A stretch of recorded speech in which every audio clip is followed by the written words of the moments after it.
Serge Portelli. Bonsoir. Vous êtes président de chambre à la Cour d'appel de Versailles et membre du syndicat de la magistrature. Bonsoir Nicolas Comte. Bonsoir. Secrétaire général adjoint, porte-parole d'unité SGP Police FO. Est-ce que vous êtes satisfait de ce qui a été dit aujourd'hui par le Premier ministre ?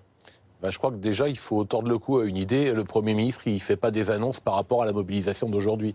Je crois que la mobilisation d'aujourd'hui a servi d'événement de circonstance un petit peu pour annoncer rapidement des mesures qui, de toute façon, étaient dans les tuyaux, qui sont nécessaires. Il faut simplifier le travail des OPJ, mais les mesures qui ont été annoncées tout à l'heure par le Premier ministre ne répondent pas à ce qu'était la manifestation de cet après-midi. Alors j'imagine que si vous êtes mobilisé tout de même, c'est que, et si vous saviez qu'elles étaient dans les tuyaux, ça veut donc dire que vous les jugez insuffisantes. Non, on savait pas. Enfin, on savait qu'elles étaient dans les tuyaux. On savait que on travaillait à l'allègement de la procédure pour les officiers de police judiciaire. On savait pas que ça sortirait aujourd'hui. On connaissait pas précisément quelles étaient ces mesures. Mais effectivement, non, c'est pas satisfaisant.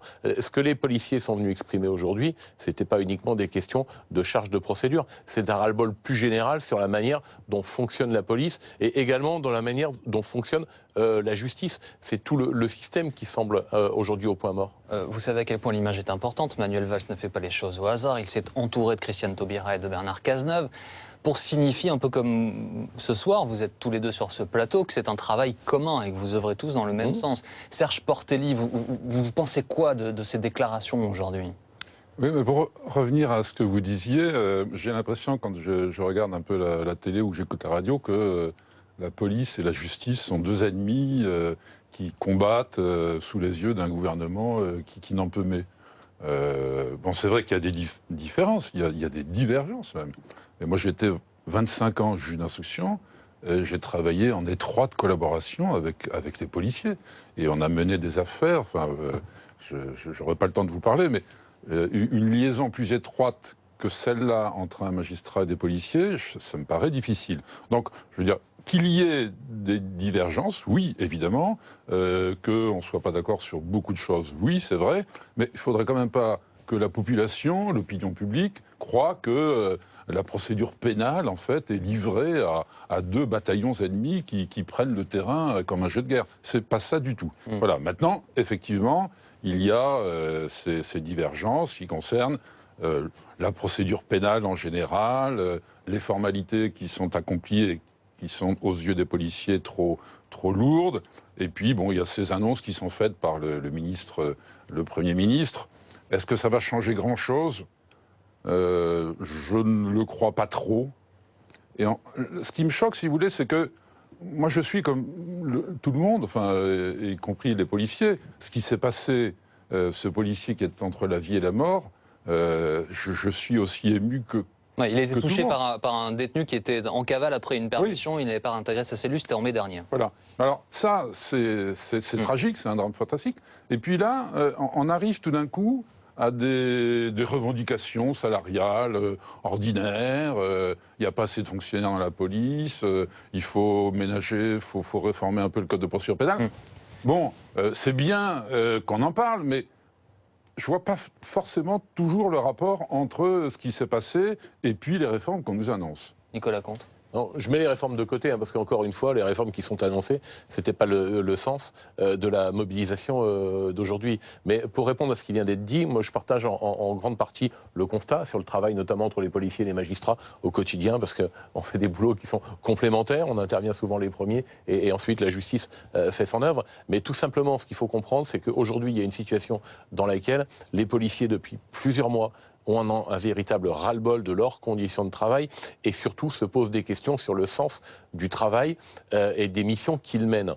Ils se posent des questions parce que le système public justice ne fonctionne pas comme ils le souhaiteraient et effectivement il y a un événement dramatique qui a mis en lumière et qui a cristallisé tout ça. Alors justement, par souci de clarté pour les gens qui nous regardent, est-ce que ces faits tragiques sont des exceptions ?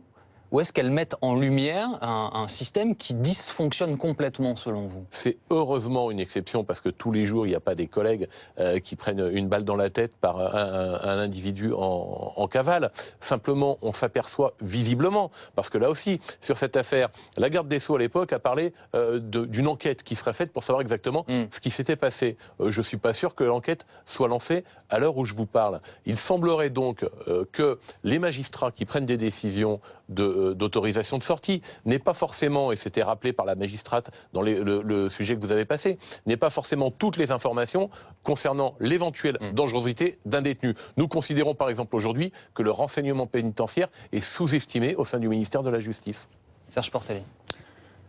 Un juge de l'application des peines prend une décision de permission de sortie après l'étude d'un dossier et après avoir pris l'avis d'un certain nombre de personnes, y compris les gens qui travaillent dans la prison où se trouve le détenu. Donc il y a un dossier, ça s'appelle la commission de l'application des peines. Et donc, alors peut-être que le juge de l'application des peines n'a pas suffisamment de temps pour examiner correctement le dossier, ni peut-être non plus les moyens pour faire un certain nombre de vérifications. L'année dernière, quand on avait modifié un petit peu le droit pénitentiaire, on avait calculé, c'était une étude d'impact que j'ai retrouvée il n'y a pas très longtemps, où on disait que pour étudier le cas d'un détenu, il fallait compter en moyenne 20 minutes. Est-ce qu'en 20 minutes, on a le temps, effectivement, de voir tous les aspects du problème, d'autant plus que chaque année, enfin on a donné les chiffres là depuis quelques temps, il y a à peu près 48, 49 000 l'année dernière permissions de sortie. Mais ce qu'il faut rappeler, c'est que face aux accusations de laxisme, d'angélisme et tout ça, c'est qu'à mon sens, et je ne suis pas le seul à le dire, la justice n'a jamais été aussi sévère.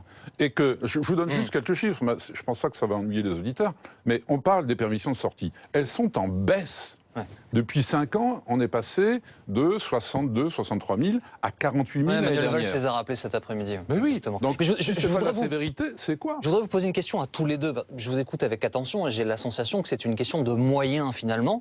Ou pensez-vous qu'à moyens constants, en changeant les règles du jeu, tel que le fait un peu Manuel Valls aujourd'hui, on peut arriver à un résultat plus probant? Plus d'argent ou on change complètement la façon dont on fonctionne? Non, mais il faut de toute façon, enfin, le budget de la police, je le connais un peu mieux que le budget de la justice. Je crois que quand même le budget de la justice est un des plus bas budgets des pays européens. Le problème, aujourd'hui, on a un certain nombre de règles du jeu qui sont bonnes. Moi, également, je suis d'accord, il y a une sévérité, il y a des peines de prison qui sont prononcées, mais les peines de prison prononcées, c'est un autre problème. Elles ne sont pas toujours exécutées. On ne dit pas que d'ailleurs que ce problème est nouveau. Il y avait eu un rapport qui avait été fait il y a quelques années. C'était une tendance politique d'un autre bord qui était au gouvernement en France. Et on avait déjà ce problème d'application des peines. Ce qu'il faut comprendre, c'est que dans une période dans laquelle, dans la police, on a moins de moyens et plus de travail parce qu'il y a la lutte contre le terrorisme, plus de travail parce qu'il y a Vigipirate, plus de travail parce que la délinquance augmente, plus de travail parce que les violences en direction des policiers augmentent. Dans ces périodes-là, les rajouts supplémentaires de difficultés qui sont liés éventuellement à un mauvais fonctionnement, non pas des magistrats, mais du ministère de la Justice, comme le ministère de l'Intérieur peut en connaître, ces mauvais fonctionnements, ça rajoute des difficultés et ça rajoute au ras-le-bol général. S'il n'y avait pas un ras-le-bol général, il n'y aurait pas eu des milliers de collègues aujourd'hui place Vendôme. Je vous pose la même question, Serge Portelli, pour terminer. On sait depuis plusieurs années que les juges de l'application des peines sont en sous-effectif. Il y a eu d'ailleurs des affaires célèbres, dans lesquelles, célèbres entre guillemets, dans lesquelles on a accusé des juges de l'application des peines de ne pas avoir suivi un dossier. Mais il faut se rendre compte que ces juges de l'application des peines, ils ont à gérer non seulement la détention, c'est-à-dire il y a quand même aujourd'hui 66 000 personnes qui sont en prison. Donc il faut gérer les permissions de sortie dont je vous parle, mais également les libérations conditionnelles et tout un tas d'autres mesures d'aménagement de peine. Et puis il y a tous les autres qui, eux, sont en liberté, en mise à l'épreuve ou dans d'autres mesures. Ça représente 150 000 personnes. Donc il faut nécessairement que le nombre des juges de l'application des peines augmente et que les conseillers d'insertion et de probation qui les appuient, eux aussi, voient leur effectif augmenter. Merci beaucoup, merci à tous les deux d'être venus ce soir en direct sur BFM TV.